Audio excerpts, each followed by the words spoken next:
12 deron. Mga 12:15 ata. Init pero kaya na. Na magigalakad dito. Namay naman, patulong ko og saklan. Naalang ko ipaliton na fruits. Tapos, tumay siguro na grocery. Walking distance naman. Bakit yan? Kapili lang ko ito mamalit. Pwede pa doon. Tapos yan lang.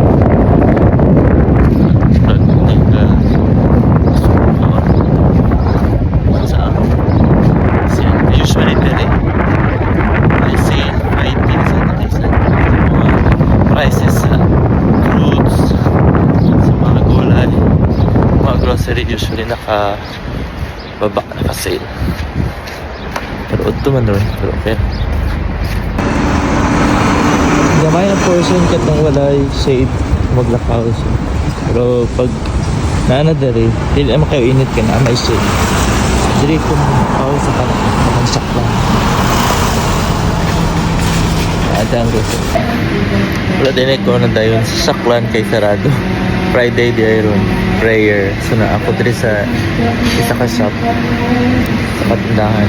Abre sila pag 12 noon pag Friday. Kani mangga. 29 mahal na siya.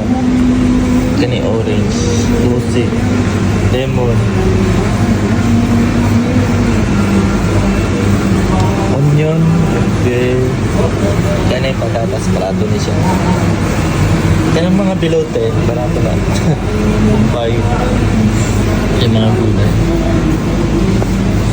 Kamatis, lettuce,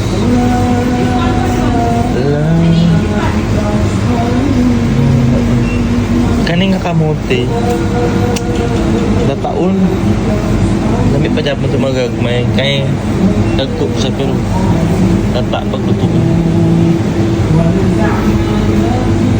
kani mushroom kani likbos isete grapes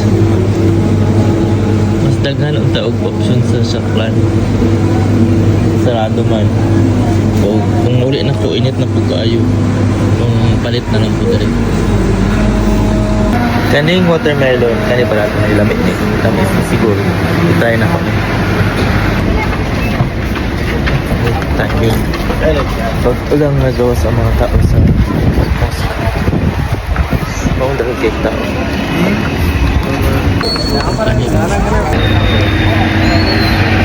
init po kaayo pero mga tao pag Friday prayer time mga tuso na sila sa mosque wala pa sila nagawa wala natapos balik na ko palay bye.